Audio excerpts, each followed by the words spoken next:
It was a bitter, tempestuous night. A destitute young woman huddled by the hearth, seeking warmth, when suddenly, desperate pleas for help echoed from outside. Initially she hesitated to unlatch the door. Yet upon seeing a man encrusted in snow, a frail, sickly child clinging to his side, her compassion overcame her reluctance. She welcomed them in, offering sustenance and refuge from the lethal blizzard. Unbeknownst to her, this man was no mere passerby. He was destined to forever alter the course of her life. Before we delve deeper into this tale, tell us where you're tuning in from. Your comments are always a joy to read. The isolated cabin trembled under the relentless onslaught of the winter storm. Snow swirled around the robust aged logs, threatening to engulf the modest dwelling in its icy embrace. Inside, Amara, a woman with warm, rich brown skin and a spirit as unyielding as the ancient pines beyond, gripped a worn fire poker. The electricity had been cut for hours, plunging the cabin into a deepening chill that only the roaring fireplace could temporarily stave off. Her mobile phone was inert, a lifeless weight in her hand, no signal reaching this secluded sanctuary. It was just her and the howling wilderness. Abruptly, a tentative knock reverberated through the stillness, causing Amara's heart to lurch. A sharp, primal fear tightened its grip. "Stay away from the door," she called out, her voice quivering despite her attempt at firmness. A man's voice, muffled by the wind and snow, replied, "Please, I mean no harm. I just need shelter for my daughter." Through the frosted pane of the small window, Amara could barely discern the outline of a broad-shouldered man stooping over a smaller figure, a child. Her fingers instinctively tightened on the doorknob. Her past had taught her a harsh lesson about trusting strangers, about the ease with which kindness could be exploited. "I don't allow strangers into my home," she retorted, "especially not men." There was a pause, a moment of suffocating silence broken only by the storm's ferocity. Then the man's voice returned, softer, imbued with a raw desperation that pierced Amara's hardened resolve. "I understand. I wouldn't ask if I had any other choice. She's ill. She's freezing. We just need one night out of the storm." Amara wavered, the image of the shivering child searing into her mind. The cold was already permeating the cabin's ancient wooden panels. With a protesting groan from the old hinges, she slowly opened the door. Snow instantly swirled inside, chilling her ankles. The man, tall and drenched, stepped forward, allowing her a clearer view of his face, etched with worry, hair plastered to his forehead. In his arms, a small girl was huddled, her face buried in his coat, her tiny body trembling violently. The child coughed, a sharp, painful sound that served as the final impetus. This was a child in distress. All her caution, her past wounds, faded in the face of such vulnerability. "Get inside quickly," Amara mumbled, stepping aside. "Thank you," the man said, his voice hoarse with relief as he carried the girl inside. Amara shut the door, bolting it securely. "Sit by the fireplace. Don't touch anything else," she instructed, still clutching the fire poker. The man, Julian Thorne, complied without question, gently settling his daughter Isla onto the old couch.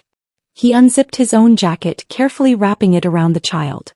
Amara watched, arms crossed, still wary. "Your name," she demanded. "Julian," he replied. "And this is Era. She's 6. She has a cough, probably the flu." Amara scoffed. "You're walking a child through a blizzard. That's beyond irresponsible." Julian looked down, brushing wet hair from Era's forehead. "We had nowhere else to go." A sigh escaped Amara. Her initial anger began to give way to a weary empathy. "I have dry towels and instant soup." "That's it," she stated, heading towards the kitchen. He murmured his thanks as she returned. Julian began to gently dry Era with a towel, his movements practiced, filled with a quiet paternal care that deeply affected Amara. "Why are you out here anyway? There's no one for miles." "The storm's been on the news for days," she asked, the question escaping her lips almost involuntarily. Julian looked up, his eyes a dark shade of exhaustion. "I was trying to get Era to her grandmother's house 2 towns over. The roads closed behind us. We got stuck. Then the car died." Amara studied him in the firelight. He looked ordinary, not dangerous, but there was something guarded in his gaze, something unspoken. Yet Era coughed again weakly. Amara's resolve solidified. "Chicken noodle it is," she muttered, returning from the kitchen with 2 steaming mugs. She handed Era's mug directly to her, sitting on the far edge of the room. The silence that followed was heavy but not hostile. Just the crackle of the fire, the occasional clink of a spoon, and the relentless howl of the wind outside. Era soon drifted into sleep, her head resting on Julian's lap. Amara stared into the flames, forcing herself to stay alert. "You don't have to be afraid," Julian said quietly. "I'm not afraid," she replied, though her voice still trembled slightly. "You're letting 2 strangers into your home. I'd say you're brave. Or maybe foolish," she smirked slightly. "I'd say the same to you," Julian chuckled, the first genuine warmth in his voice since he arrived. For the first time the room felt less cold. "Calm all night," she said firmly. "By morning the storm should ease. Then you leave." Julian nodded. "One night, that's all we need." Amara looked at Era's sleeping face, then back at Julian, holding her so gently. A flicker of warmth stirred within her, making her wonder if opening the door had been a mistake, or perhaps the first right thing she had done in ages. The power had gone out completely. Amara lit 2 old candles, their flames trembling as she placed them on the table between her and Julian. Era had only managed a few sips of soup before falling back to sleep. "She loves chicken noodle," Julian said after a long pause, nodding towards his daughter. He chuckled softly. "Sorry, habit. Her mother. She passed a few years ago, but every time I made chicken noodle soup for Era, I always said it was because she would have 2. Amara glanced at the girl, her features softening. "She's sweet, polite." "I try," Julian said, then looked down. "She's all I've got." A vulnerability in his voice made Amara shift. Most men she had met carried secrets behind charm. Julian was just honest. "I'm sorry about her mother," Amara said gently. "Thank you," he replied. And for a moment their gazes met, a silent bridge forming between them. Amara stood up. "I have a clean blanket in the back. I'll grab it." In her linen closet she hesitated before reaching for her softest blanket, a white quilt with tiny blue flowers, painstakingly hand-stitched by her grandmother. She rarely used it, keeping it folded neatly at the top of the stack. With a sigh she took it down. When she returned she stopped short in the doorway. Julian was seated on the floor beside Era, who was moaning softly in her sleep. Unaware of Amara's presence, he dipped one of her clean white hand towels into a bowl of water, carefully wringing it out, then pressed the cool cloth gently to Era's forehead, whispering words Amara couldn't make out. He rinsed the cloth, wiped Era's cheeks, then folded it precisely and returned it to its spot in the kitchen just as she kept her towels. He never saw her watching. Amara looked down at the quilt in her arms, then slowly stepped back into the room. "Here," she said gently, handing it over. Julian turned, slightly startled. "This is beautiful." "It's warm," she replied, "and clean." Their hands brushed as he took it.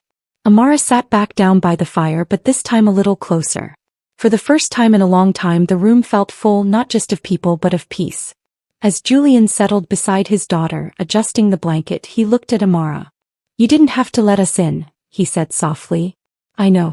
You didn't have to feed us or offer your best blanket or pretend not to be scared." "I'm not pretending," she whispered. He smiled, faint but real. "Still," he said, "thank you for everything. I won't forget this night." Neither of them spoke again. The cabin glowed softly, and for one night warmth won. The snow had not let up by morning, burying the world outside in a thick white silence. Amara stepped onto the porch, wrapped in her thick coat, and stared at the sky. "They're saying the county might not plow the roads until tomorrow," she announced as she re-entered. Julian looked up from where he was feeding Era soup. "Then we're stuck." She nodded. "Another night at least." He met her eyes. "Sorry." "It's not your fault," she said, though a touch of weariness lingered in her voice. "Let's make the best of it." That day an unexpected rhythm settled upon them. Julian volunteered to chop firewood, swinging the axe with practiced force behind the cabin. Amara, surprised by his strength, watched from the window before turning back to the kitchen to make fresh biscuits and chicken soup. When a leak sprung near the back door, Julian patched it with tools from her old shed. He fixed a loose hinge on her bedroom door and reinforced a coat hook, smiling when Amara raised an eyebrow.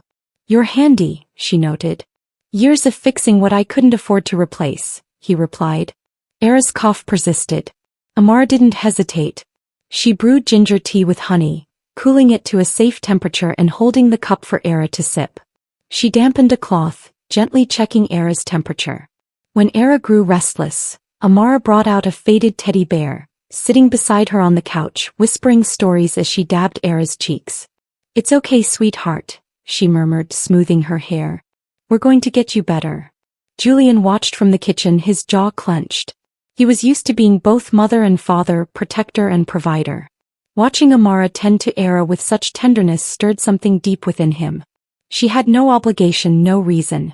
Yet here she was, kneeling on the hardwood floor, humming softly as she cared for a child who wasn't hers. Later that afternoon, Julian watched Amara from the bedroom doorway. She was sitting on the floor next to Era's bed, Era's small hand cradled in hers. Amara was humming a lullaby, maybe from her own childhood, her golden hair falling forward as she leaned over to press her hand to Era's forehead. Every gesture was full of care, of presence. Julian's throat tightened. He turned away before she could see the way his eyes stung. That evening, as the wind howled outside and the cabin glowed with firelight, the three of them gathered in the living room. Amara told a fairy tale, something about a brave girl who tamed a snowstorm with kindness. Julian made clumsy but endearing animals out of paper scraps, making Era giggle. Then Era pulled out a small notebook and colored pencils Amara had given her, drawing furiously. When she finished, she tore out the page and held it up proudly. "This is you," she said, pointing to a golden-haired figure opening the door. The drawing was of a snow-covered cabin, a tall man and a small girl outside, and Amara opening the door, golden light spilling out behind her. Era taped it to the wall. "This is my second home," she declared. Amara stared at the drawing, unable to speak. Julian looked at her, not with mere gratitude but with something deeper. The way her fingers brushed Era's hair, the warmth she poured into everything, her quiet strength. He smiled, and for the first time in a long time he felt the fragile, frightening beginnings of something he hadn't allowed himself to feel in years. Hope. The storm had passed. The sun rose weakly behind clouds, casting a silver-gray sheen over the snow-drenched trees. Amara stood at the doorway of the cabin, dressed for work. The air was sharp with cold, but the roads might finally be plowed. Inside, Julian and Era were still asleep on the couch. Amara hesitated. He wanted to say something, anything. Ask if they would still be here when she got back, offer them another night. But the words felt heavy in her throat. This was her first shift in days. She couldn't afford to miss it, so she left the fire stoked, extra wood by the hearth and a small note on the kitchen counter. "Back by 4, make yourselves at home." By the time she reached the town's diner, where she worked part-time, her thoughts were consumed by them. Every time the bell above the front door jingled, she looked up, but it was never Julian, never Era. When her shift ended, she practically ran to catch the shuttle back towards the mountain. The sky was turning orange by the time she made it to her cabin. The porch was quiet.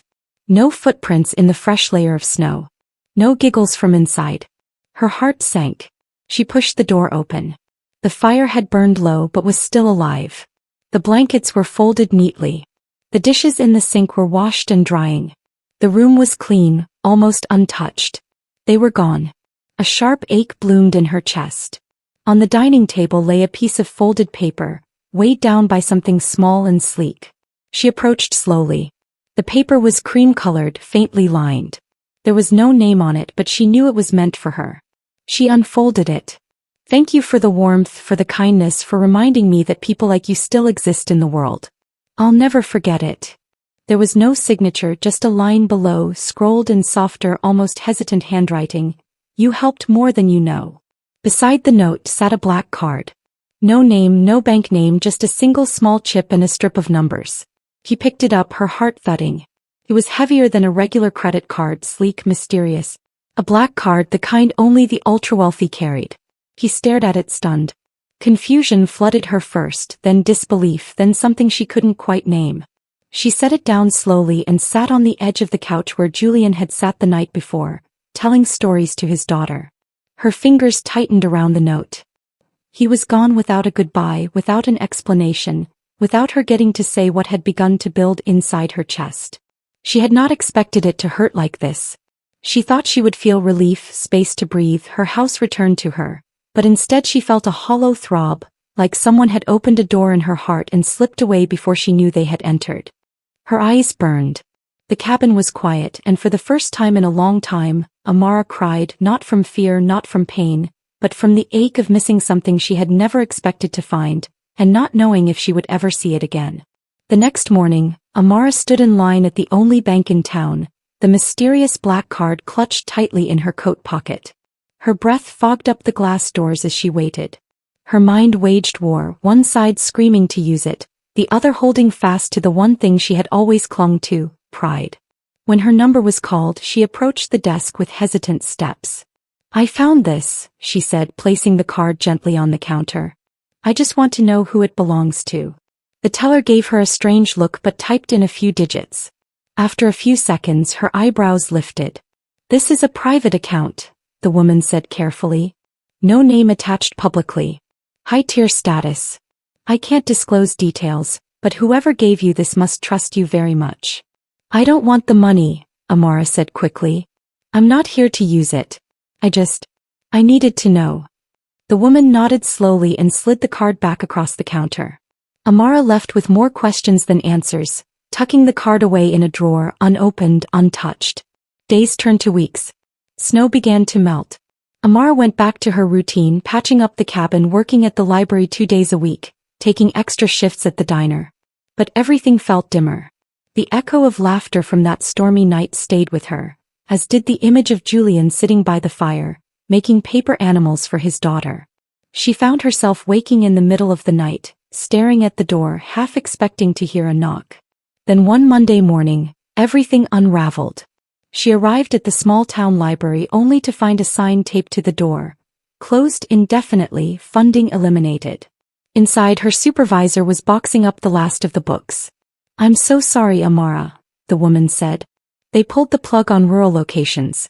There's nothing we can do." Amara walked home that day with numb legs, every step heavier than the last. 2 jobs gone in under 3 months. No family, no backup.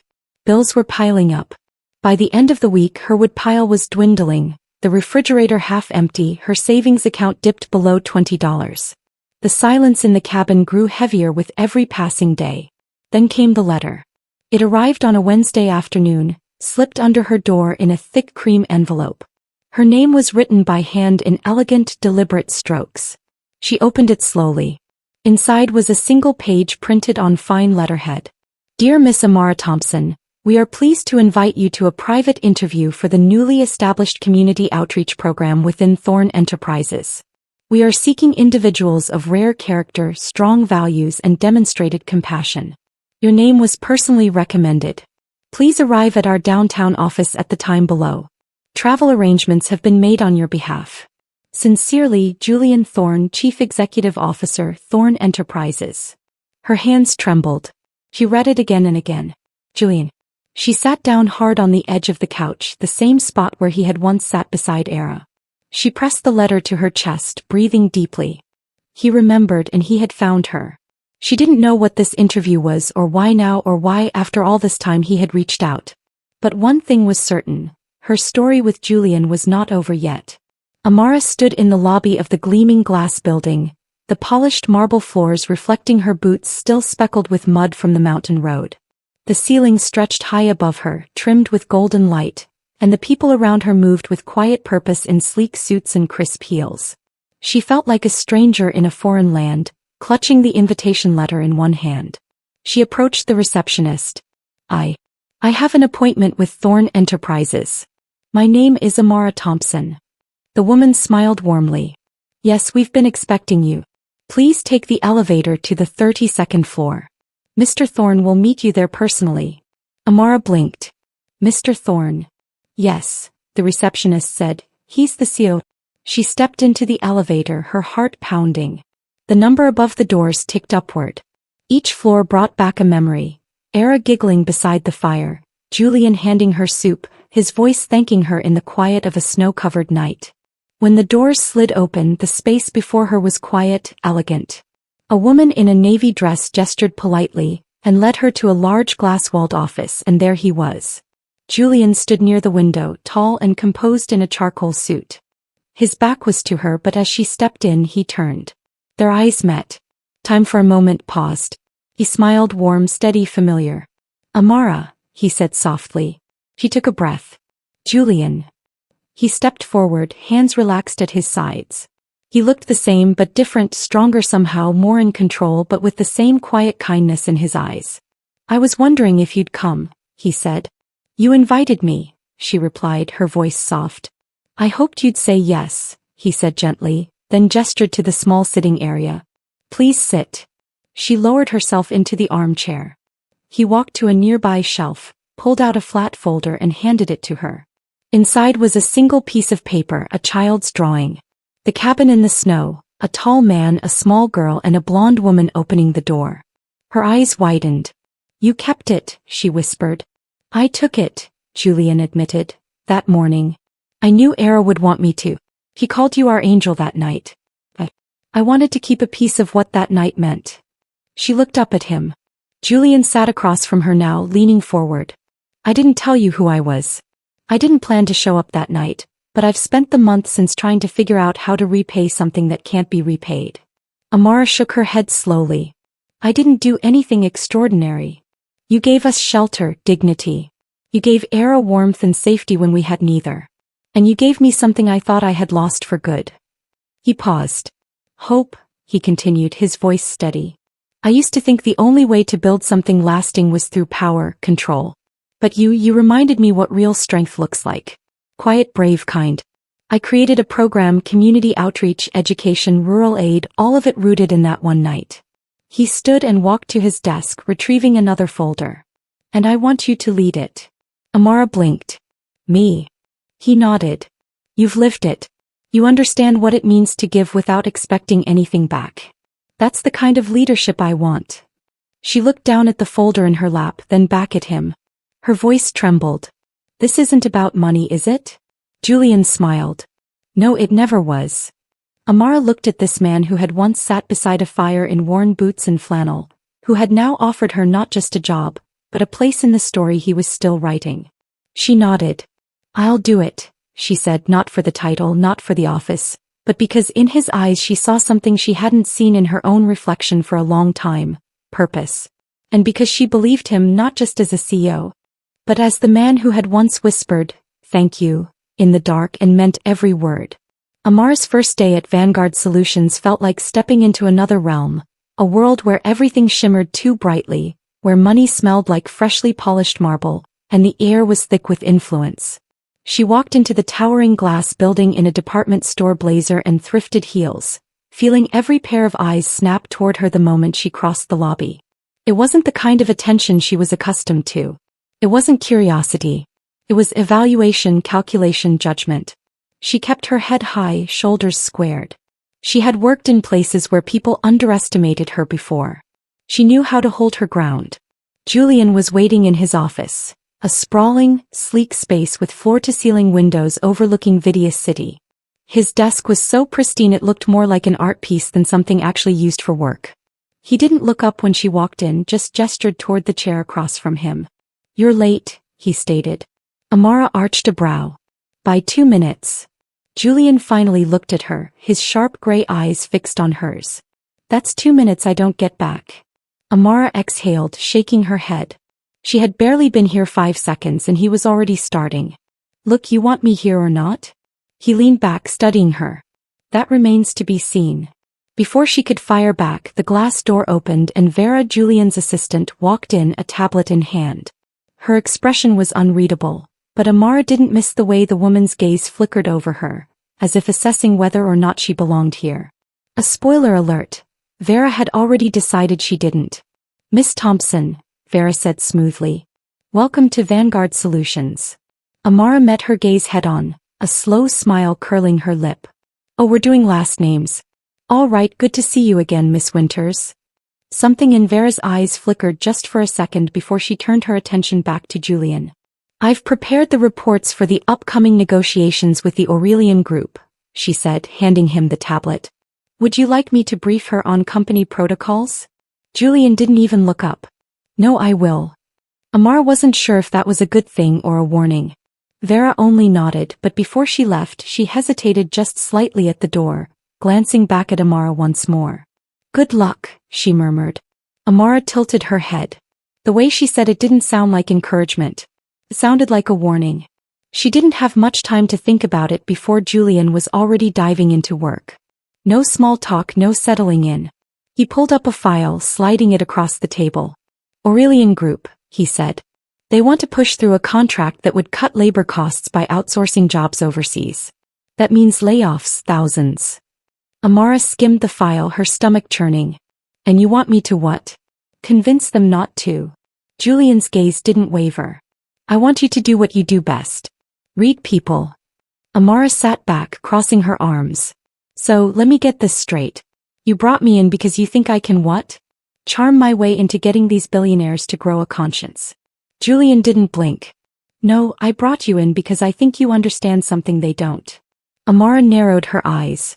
And what's that? He leaned forward slightly. That people who have nothing to lose fight the hardest. The words hit something deep in her ribs, something unspoken but true. She stared at him for a long moment, then exhaled, shaking her head. You know, you talk in riddles a lot for someone who runs a tech empire. For the first time, the corner of his mouth twitched, almost a smile but not quite. And then, just like that, the moment passed. Meetings at noon, he said, standing. Try not to be late. Amara rolled her eyes but didn't argue. He had a job to do. The conference room was colder than the rest of the building, all steel and glass, like it had been designed to make people uncomfortable. Amara sat beside Julian at the long mahogany table, facing 3 men in tailored suits, each one radiating the kind of confidence that came from knowing they could buy and sell entire lives with a single stroke of a pen. The leader of the group, Richard Vance, a man in his 60s with slicked-back white hair and an air of inherited arrogance, barely even looked at her. Amara had dealt with men like him before, the ones who only saw value in people who looked like them. She didn't let it show. Julian opened the conversation, cutting straight to the point. You want to move production to Taiwan. You say it'll save costs, increase efficiency. He paused. I say it'll destroy a workforce that's built this company's infrastructure for over a decade. Vance gave a slow, thin-lipped smile, the kind that didn't reach his eyes. You misunderstand, Julian. It's not personal. It's just business. Amara's fingers curled beneath the table. Not personal. She had heard that phrase too many times in her life. When her landlord raised rent overnight because developers wanted to revitalize the neighborhood. When her mother lost her job at the textile plant because they found cheaper labor overseas. When companies like this shut down communities and called it strategy. She smiled, but there was steel in it. Funny, she said, tilting her head. Because it's always just business until it's your job on the line.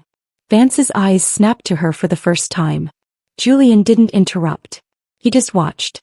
Vance exhaled sharply through his nose like he had better things to do than entertain the help. And you are? Amara didn't blink. Amara Thompson, Vanguard Solutions. He gave her a once-over and she saw the exact moment he dismissed her. He didn't care. She had been underestimated before.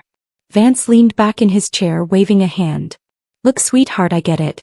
You think we're the villains here, but this is about numbers. It's about what makes the most sense.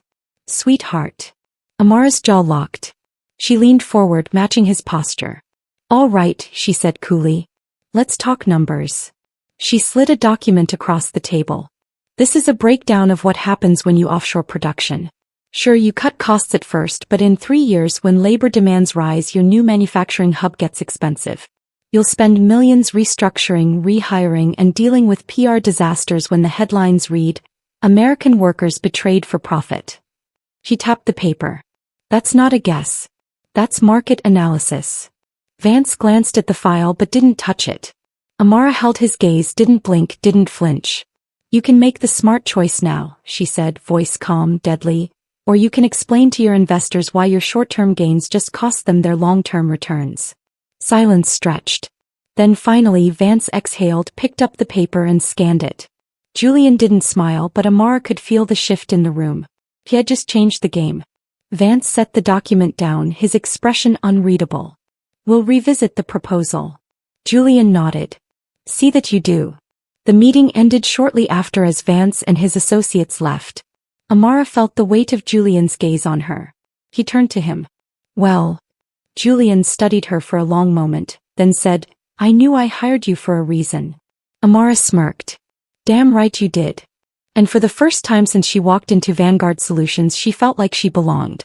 2 months in, Amara had found her rhythm at Vanguard Solutions. Or at least she thought she had. She had learned how to navigate the halls of power, how to stand her ground in a world that barely acknowledged her existence. She had faced down Richard Vance and walked out victorious. She had proved to Julian and to herself that she wasn't just here as a symbolic gesture, a corporate pet project. She was here because she belonged. But victories at the top were short-lived because now the company was in trouble. Amara was in trouble and someone had just set her up to take the fall. She had just come back from a client meeting when Vera caught her in the hallway. "We have a problem," Vera said, her tone sharp, urgent. Amara frowned. "Define problem." Vera didn't answer. She just handed Amara a printed email. Amara's stomach sank the second she saw the contents. It was a company report, classified financial data. It had been leaked to the press, and the email forwarding it had Amara's name on it. The words blurred. The air in the room shifted, turned dense, heavy. She forced herself to breathe. "This isn't mine." "I know," Vera said. "But someone wants it to be." Amara's pulse throbbed. She had been in enough situations like this to know how fast they spiraled. A black woman in a powerful white space didn't get the benefit of the doubt. She didn't get to be innocent until proven guilty. She was guilty the second they said she was. She gripped the paper, scanning it again.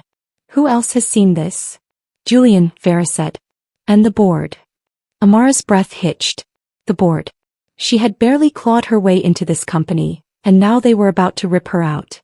Julian's office was colder than usual, or maybe it was just the way he was looking at her.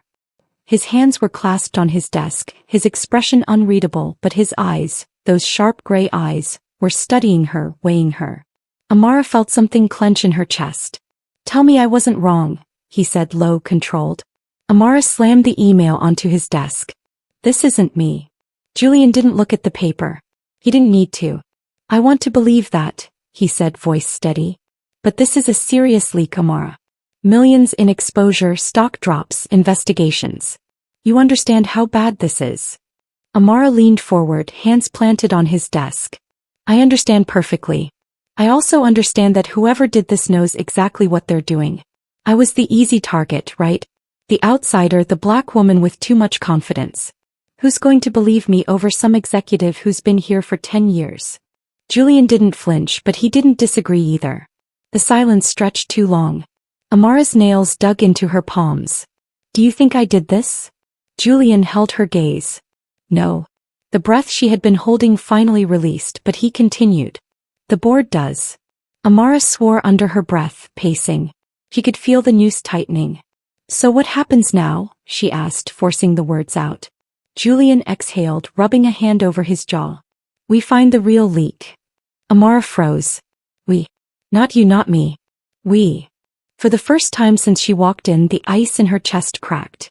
Julian stood, slipping his suit jacket back on.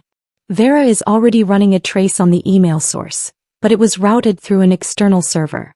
Someone covered their tracks." "Well," he met her gaze. "We'll have to be smarter." Amara crossed her arms, leveling him with a look. "And what if we don't find them in time? What if the board decides to cut me loose?" Julian's jaw tightened. "Then we make them regret it." Amara studied him.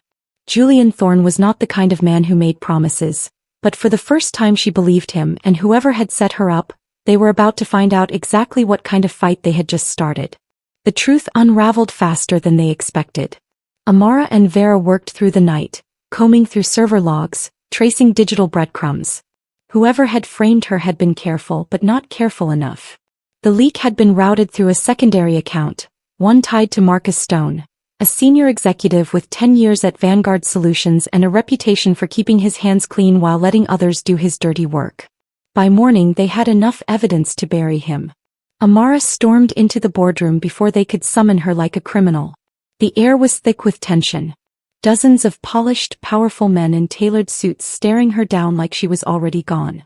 Julian sat at the head of the table, unreadable.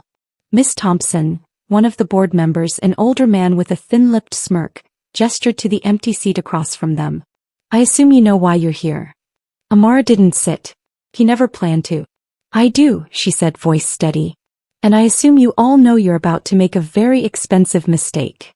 A flicker of amusement crossed Julian's face, but he didn't interfere. Miss Thompson, the board member started, but she cut him off. I was an easy target, right? She said, pacing. The new hire, the outsider, the one you could pin this on and sweep under the rug. She stopped, placing a thick folder on the table. Except you picked the wrong one. She slid the folder toward them. Silence stretched as they skimmed the documents, their expressions shifting from dismissive to something closer to alarm. Marcus Stone sat 2 seats down, his face paling by the second. These are traced emails, Amara continued. Bank transfers, call logs with reporters, all of them linked to Stone. Not me. She crossed her arms. And before you ask, yes, our legal team already has copies and so does the press. So if you want to talk about damage control, I'd start there.